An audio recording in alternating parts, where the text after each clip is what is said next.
Hello guys, welcome back to my channel.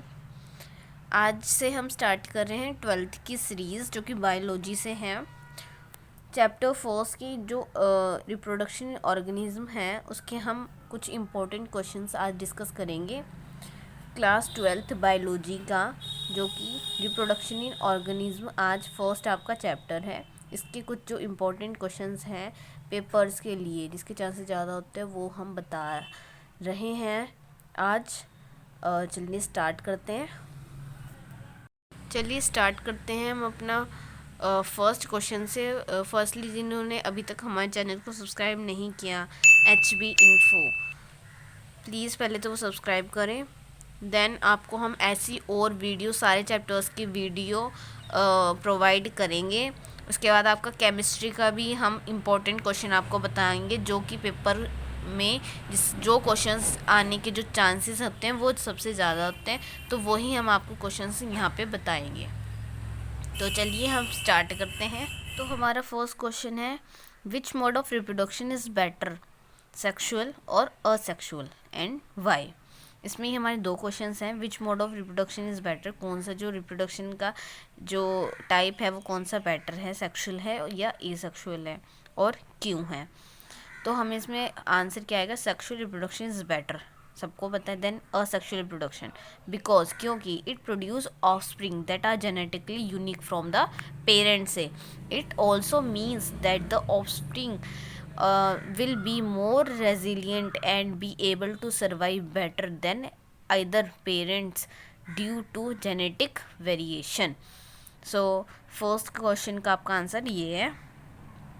Then second is difference between sexual और asexual reproduction. So इसको हम लिखते हैं एक तरफ sexual reproduction and this side asexual reproduction. Then first it take place through the fusion of male and female gametes and other asexual reproduction. In this, the organism arises from a single organism. Second one, the offspring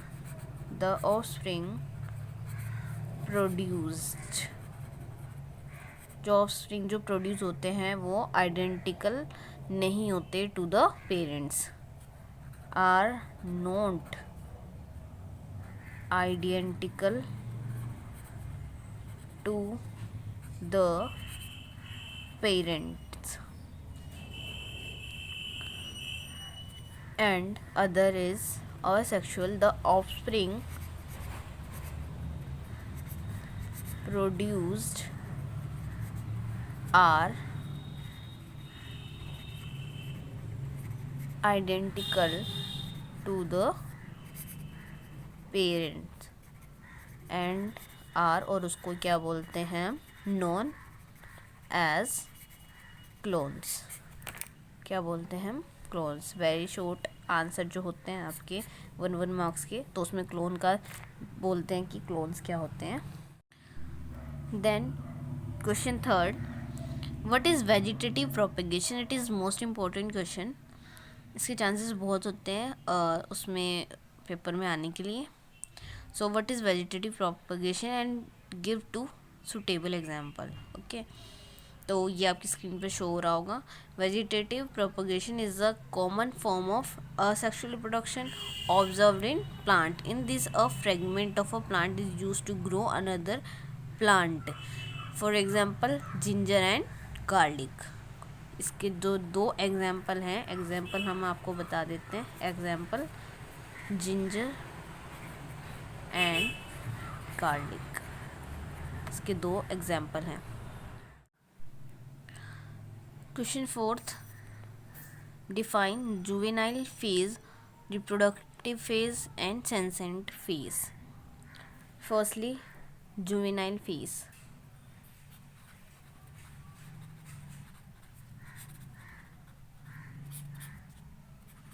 juvenile phase की बात करें तो it is defined as the period of growth between and किसके, organism की जो growth है। It is defined as the period of growth between an organism के birth and reproductive maturity. Then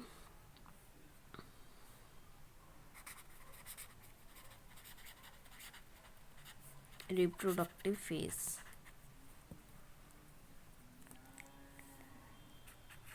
It is the phase in which an organism can reproduce sexually. In males it lasts until the death, but in females it lasts until the age of 50. Then senescent phase. It is the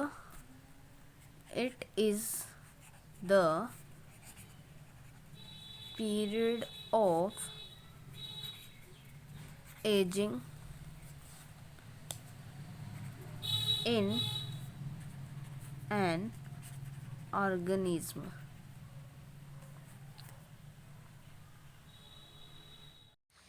Then question 5th, explain why meiosis and gametogenesis are always interlinked. Explain why meiosis and gametogenesis are always interlinked. क्यों always interlinked होते हैं meiosis and gametogenesis? So meiosis is the process that occurring during gametogenesis, and gametogenesis refer to the process of how gametes are formed, कैसे बनते हैं gamete. Meiosis is necessary for the, जो meiosis होता है वो formation of gametes के लिए ज़रूरी होता है। Hence both processes are said to be interlinked, इसलिए वो आपस में क्या होते हैं, इंटरलिंक्ड होते हैं। Then identify each part in a flowering plant and its haploid. और ये क्या है, हैप्लॉइड है या डिप्लॉइड है, हमें ये लिखना है कि जो ये पार्ट है फ्लावरिंग प्लांट हैं तो ये हैप्लॉइड हैं या डिप्लॉइड हैं। तो चलिए शुरू करते हैं ओवरी से। ओवरी हमारा क्या है, सभी को पता है, डिप्लॉइड। ये आने का बहुत चांसेस है क्वेश्चन, हमें पता होना चाहिए कौन सा पार्ट कैसा है, हैप्लॉइड है या डिप्लॉइड है। Then anther is also diploid.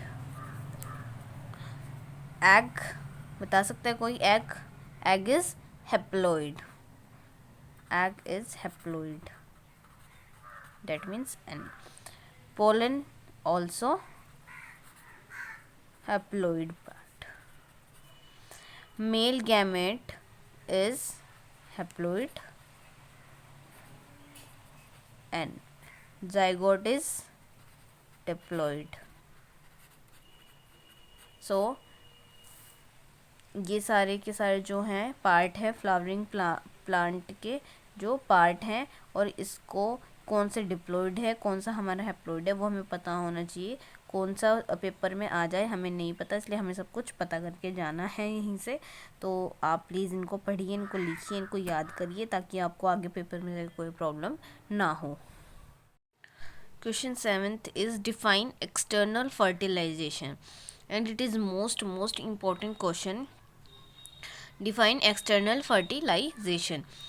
सो इसका जो आंसर है वो आप अपने अकॉर्डिंग, नंबर के अकॉर्डिंग, अगर 5 नंबर का है तो 5 जितना करें। मैंने सिर्फ थोड़ा ओवरव्यू दिया है कि एक्सटर्नल फर्टिलाइजेशन क्या होता है। बाकी ये जो क्वेश्चंस मैं बता रही हूँ वो आपके बहुत इम्पोर्टेंट हैं, पेपर में जो आने के चांसेस हैं इनके बहुत ज़्यादा है। बाकी इनके अलावा आप कुछ भी पढ़िए, कुछ भी सब कुछ पढ़ के जाइए, बट जो ये क्वेश्चंस मैं बता रही हूँ ये बहुत इम्पोर्टेंट है पेपर के अकॉर्डिंग, तो आप इसको करके जाइए। एंड जो मैं ये आपको थोड़ा थोड़ा सॉल्यूशन दे रही हूँ, सिर्फ मैं इसलिए दे रही हूँ क्योंकि इसका थोड़ा ओवरव्यू आपको देना हमको ज़रूरी है।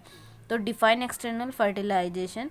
एक्सटर्नल फर्टिलाइजेशन क्या होता है? External fertilization is a mode of reproduction characterized by the fertilization of male and female gamete and outside the body of an organism. External fertilization is observed, किसमें ऑब्जर्व करते हैं? Amphibians such as frog and toads. तो ये आपका external fertilisation है। इसके कुछ drawbacks भी हैं, वो आपके बुक में आपको मिल जाएंगे। अब बढ़ते हैं हम अपने अगले क्वेश्चंस की तरफ।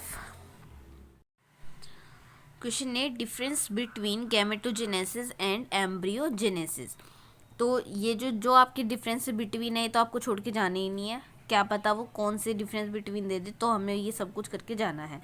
तो फर्स्टली जो हमारा जो गैमेटोजेनेसिस है वो क्या है? It is the process of formation of male and female gamete. ये तो male and female gamete. Then embryogenesis, it is the process, formation and development of an embryo. ये embryo की development. Both meiosis and mitosis occur during the process. Okay, both यानी meiosis and mitosis दोनों होता है इस process में. Then embryogenesis, just mitosis occurs during the process. Then occurs before fertilization. ये before fertilization, जो फर्टिलाइजेशन हो जाता है बिफोर। देन ये वाला जो एम्ब्रियोजेनेसिस है वो occur after fertilization. Then formation of haploid gametes, then it's a embryogenesis, formation of diploid cell of the किसकी? एम्ब्रियो की। देन इसके बाद जो अदर, वैसे सारे क्वेश्चंस जो है आपकी ये सब इम्पोर्टेंट है, लेकिन इसके अदर जो इम्पोर्टेंट टॉपिक्स हैं, क्योंकि हम सारा आपको सॉल्यूशन के साथ हम दे नहीं पाएंगे, इतना हमारे पास थोड़ा टाइम की जो है कमी है। लेकिन जो ये मैंने क्वेश्चन बताए हैं एक तो वो बहुत इंपॉर्टेंट है। देन इसके बाद जो अदर इम्पोर्टेंट टॉपिक्स हैं वो क्या है? टाइप ऑफ एसेक्सुअल रिप्रोडक्शन, जो टाइप्स हैं एसेक्सुअल रिप्रोडक्शन के, फिजन, फ्रेगमेंटेशन, बडिंग, रीजनरेशन, इसके डायग्राम भी हैं। आप बहुत जो टॉपिक हैं और बहुत बहुत सिंपल टॉपिक है, आप एक बार पढ़ोगे तो आपका अच्छे से हो जाएंगे। अगर तब भी आपको हमारे जो से कुछ पूछना है या कुछ करना है तो हमें कमेंट करके आप बता सकते हैं। अगर आपको कोई टॉपिक कोई पूछना है तो आप प्लीज़ कमेंट करें, हम कोशिश करेंगे कि उस जो आप क्वेश्चन बोल रहे हो उसका हम जल्दी से जल्दी सॉल्यूशन दे सकें। इसके बाद आपका चैप्टर 2, चैप्टर 3 सारे चैप्टर्स के हम इम्पोर्टेंट टॉपिक लाएंगे। आप ने अगर हमारा जो चैनल है वो सब्सक्राइब नहीं किया है पहले तो प्लीज़ वो सब्सक्राइब करें, ताकि हमारी जो वीडियो हो वो आपको सबसे पहले मिले। उसके बाद जो सेक्सुअल रिप्रोडक्शन के हैं, प्री एंड पोस्ट फर्टिलाइजेशन, तो आपको ये करके जाना है। तो आप कहीं भी आपको ऐसा नहीं लगेगा पेपर में कि ये हमने नहीं पढ़ा या ये हमें पढ़ना चाहिए था।